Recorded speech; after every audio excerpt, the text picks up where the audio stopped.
That's my range now. It's down to 402. Let's do a new sheet. Okay. And again, it puts it before the between. I want it after. I drag it over, rename it. This is pivot 2.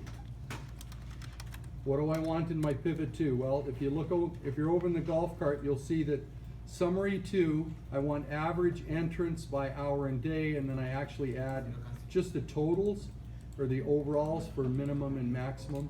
I also do it here, but I don't have to do that today because I'd rather get to this. Okay, and I'm not going to go this level of formatting in my example. Okay, so here, what I need, my row labels now are what?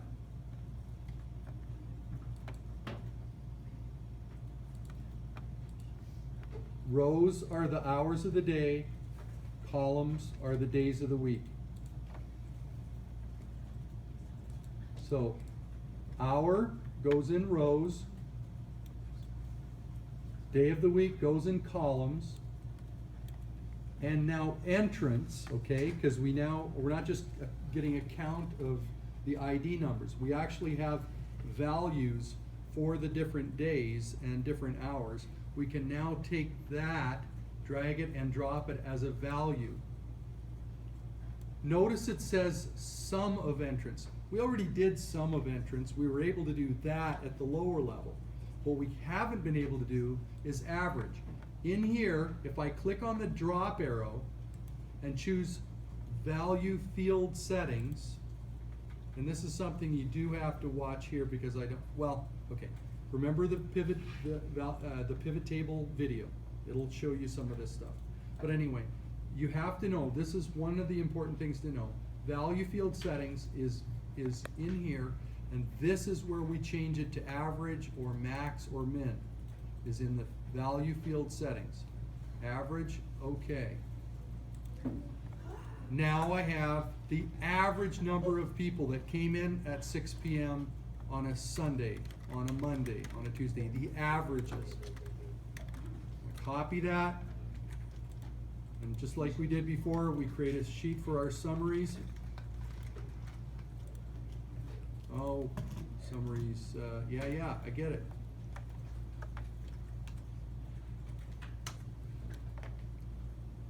Paste, oh shoot, what did I do wrong? Selected the wrong paste.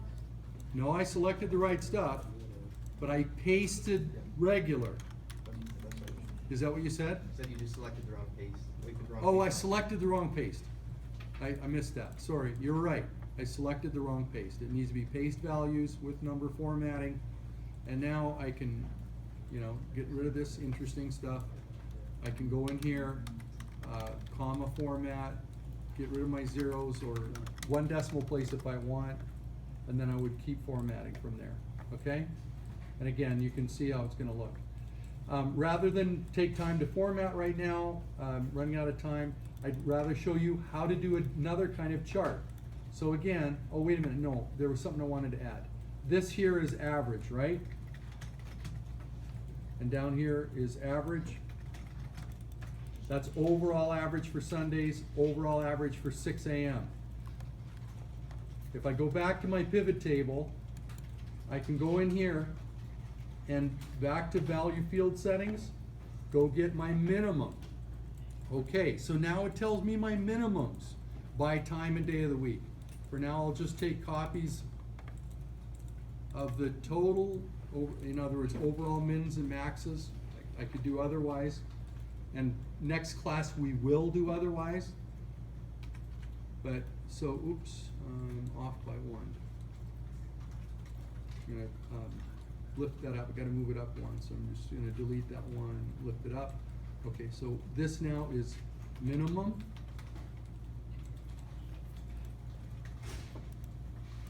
Back to my pivot table, change this to max.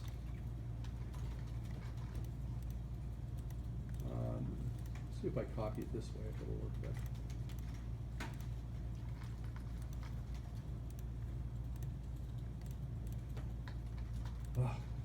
Just never get it right. Oh well. Okay, this is maximum. And now what you can see, let's just bold these for a minute, just so that you can see it. Wow, I'm here already. So, what this shows me is, at 6 a.m., I have on average one person coming in. How do you say staff? The minimum is one, the maximum is two. I never have more than two people come in through the entryway at 6 in the morning. But now it really changes, the picture really changes at 7 a.m. 7 a.m. the average number of people come in, that's 12. But I do get days when just one comes in. I get nobody else in but the staff member or one other person between 7 and 8 a.m. But there are times I get as many as 26 people in. Do you see how this would tell a manager more of the picture of what's going on? This is a usage report. This gives the manager, without having to be there 24/7 or whatever hours it's open, gives a pretty good picture. All right?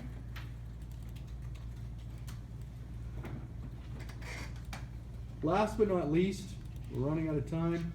Let me do a chart. Again, don't use any of the summary stuff, just use the data here. Insert a chart, and this one I want to do, let's see, more charts. I want a surface chart. Under more charts, if I choose surface, click OK. This is really cool in my opinion.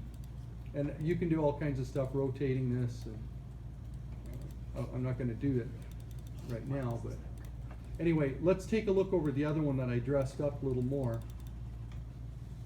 Here's one that I shifted around and played with. Do you remember our 10 to 11?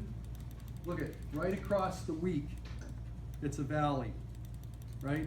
Right across the week, 10 to 11 is a valley. Here's my peak.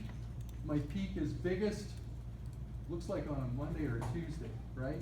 I mean, it's a little bit hard to see. But you get the topography of the activity of the fitness center. Come on, it's cool. Isn't it cool? I think it's cool. All right, are we done?